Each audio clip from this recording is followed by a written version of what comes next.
Good evening students. आज हम बात करेंगे क्लाउड आर्किटेक्चर एंड कंपोनेंट्स कि क्लाउड का आर्किटेक्चर क्या होता है और उसके कंपोनेंट्स क्या है। क्लाउड आर्किटेक्चर का मतलब है क्लाउड में एप्लीकेशन या सिस्टम को कुछ ऐसे डिज़ाइन करना या अरेंज करना जिसमें हम सर्विसेज का कैसे यूज हो रहा है ये पता कर सके, डेटा कहाँ रखा जा रहा है वो पता कर सके, यूजर्स का रिक्वेस्ट का फ्लो क्या होगा, सिक्योरिटी कैसे होगी, हम इन सारी चीज़ों की इंफॉर्मेशन ले सकें। सबसे पहले इस आर्किटेक्चर में सबसे पहले आता है यूज़र या क्लाइंट भी कह सकते हैं हम इसको। फिर आता है इंटरनेट, क्योंकि हमें इंटरनेट सर्विसेज से ही हम अपने क्लाउड की सर्विसेज को एक्सेप्ट कर पाते हैं। नेक्स्ट आता है लोड बैलेंसर एप्लीकेशन या वेब सर्वर को अपनी चीज़ें रिक्वेस्ट देता है। डेटाबेस। नेक्स्ट लास्ट आता है स्टोरेज, कि हम चीज़ों को कहाँ पे स्टोर करके रखेंगे।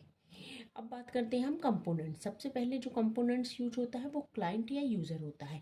यूज़र क्लाउड एप्लीकेशन को रिक्वेस्ट भेजता है, जैसे मोबाइल ऐप, ब्राउज़र, डेस्कटॉप आदि। कोई ना कोई डिवाइस हमें चाहिए है रिक्वेस्ट भेजने के लिए, हम डायरेक्ट रिक्वेस्ट नहीं भेज सकते हैं, तो हमें किसी ऐप से थ्रू या कोई मोबाइल ऐप के थ्रू या ब्राउज़र के थ्रू या डेस्कटॉप ऐप के थ्रू हम क्लाउड एप्लीकेशन को रिक्वेस्ट भेजते हैं। नेक्स्ट आता है लोड बैलेंसर का काम होता है यूजर रिक्वेस्ट को मल्टीपल सर्वर में डिस्ट्रीब्यूट करता है।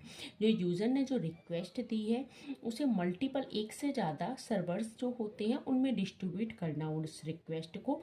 इसे हम कहते हैं कि इससे क्या होता है, एक सर्वर के ऊपर ओवरलोड नहीं होता है।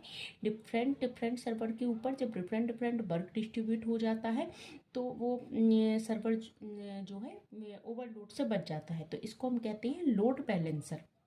नेक्स्ट आता है कंप्यूट एप्लीकेशन का एक्चुअल कोड रन होता है। मतलब जो हमारा कोड है एक्चुअल कंडीशन में वो जो रन करने का जो काम होता है वो कंप्यूट होता है, मतलब प्रोसेसिंग करना एक तरह से हम कह सकते हैं, जैसे वर्चुअल मशीन के थ्रू हो सकती है। नेक्स्ट आता है नेटवर्किंग में डिफरेंट क्लाउड रिसोर्सेज को कनेक्ट करता है। एक से ज़्यादा अलग अलग जो क्लाउड की रिसोर्सेज है उन्हें आपस में जो कनेक्ट करने का काम होता है वो हम नेटवर्किंग के अंदर करते हैं, जैसे बीपीसी या वीनेट, subnets, routing, firewall, security groups, TC. Next